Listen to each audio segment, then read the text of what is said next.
Hi, hello everybody. Very nice to meet you all and being here in this amazing event. I'm Carolina Nanni, founder and CEO of Fielder. Have you experienced somewhere when you were doing home office and then the internet went out and you have to call the service provider and you've been told that the tech guy will arrive soon and the tech guy never arrives soon and passes several hours to wait for a tech guy? Well, Fielder solves this problem. Fielder digitizes and automates in real time all that service delivery last mile process so you can know who, when, and where the problem will be solved in real time. Nowadays, Fielder, it's covering and it's engaging different tech manufacturers, service providers, and technicians over LATAM to keep making this change in the future of work, creating better opportunities to engineers on the field. But how did I get here? My story starts in 2010 when I was working at IBM in the service area. I was leading this part of the service technicians, and it was very difficult to me to change the ways we were doing the last mile delivery. It was very funny, but it was very difficult because it was an industry of men, always working with men. I think it was like 10 top percent of women engineers in the area. And at first it was tough, and I was trying to figure it out and compete with some engineers to step on the stage. And soon realized that it was not about competing about skills. It was about how my perspective was bringing different ideas into the table to create better solutions and to build better alternatives on the decision making of the area. So I was okay there. I think the most important challenge at that moment was getting a seat in the table and be considered to take decisions. Growing in my career, I was not only now seeing things about service delivery, but also in the business development and sales area. I was not only managing Mexico, but also LATAM and reporting to the US. And I got the chance to report and to meet amazing women in the corporation that showed me that there was a path to grow into a corporation and that women really can make this perspective and changes in the process.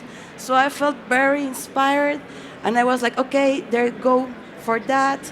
But suddenly, in this multicultural world, I was like thinking not only about how to change and optimize all the processes in the corporation, but I was thinking like, what if we really make a profound change? What if we really make a difference with the technical guys?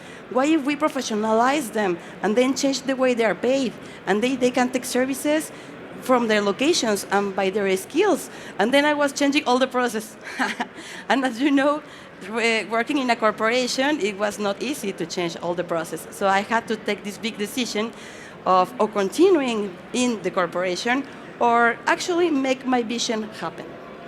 That's when my co-founder and my CTO right now and my best friend, Jorge Villatoro, right there, he convinced me that it was the right moment to make our vision happen by our own.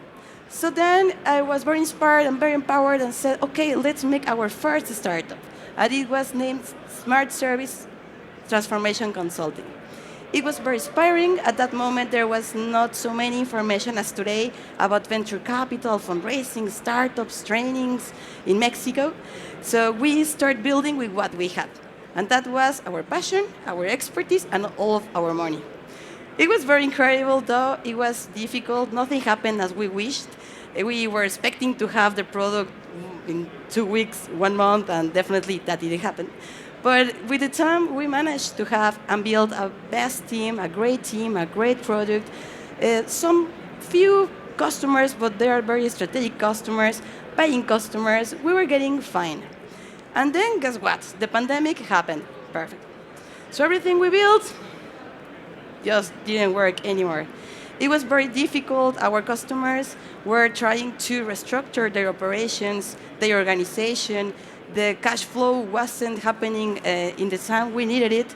And at the end, we had to take the decision to just close the operations.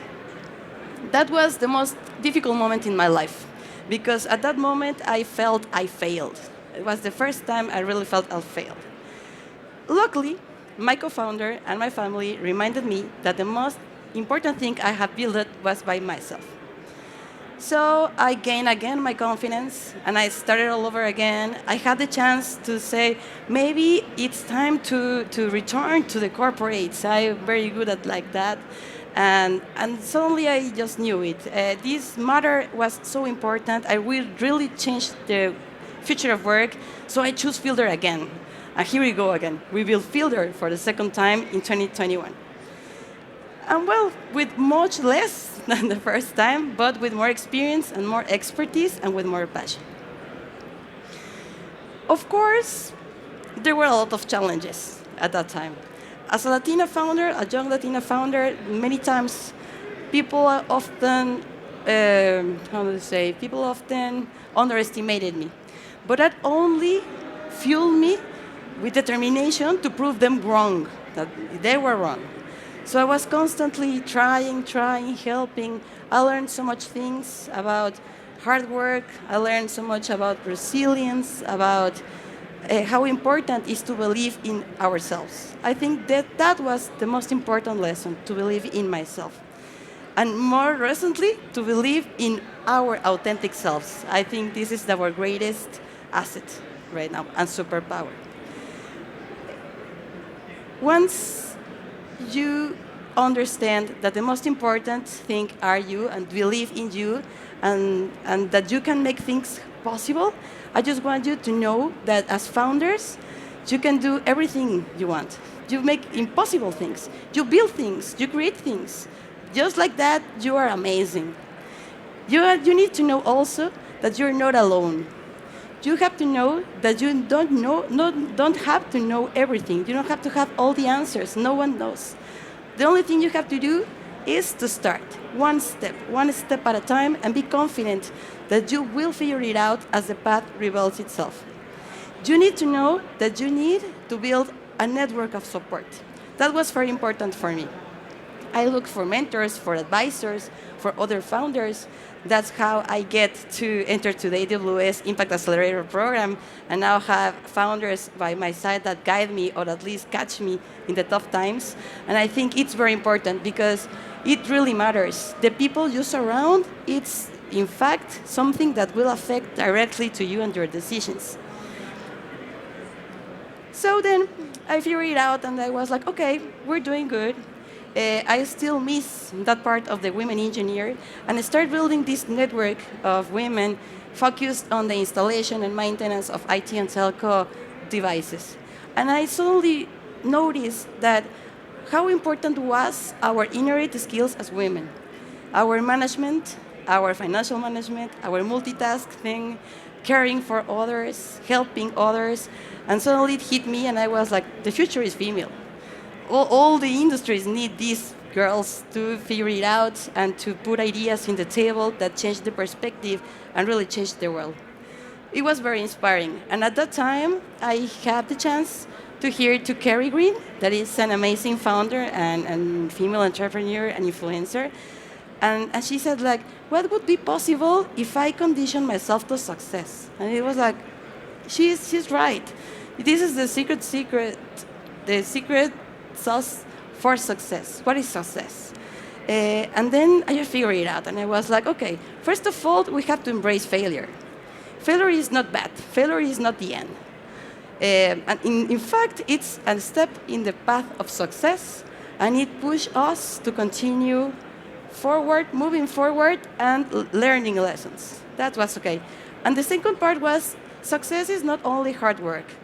It's not only this part of a little bit of suffering, but it's also enjoying the ride.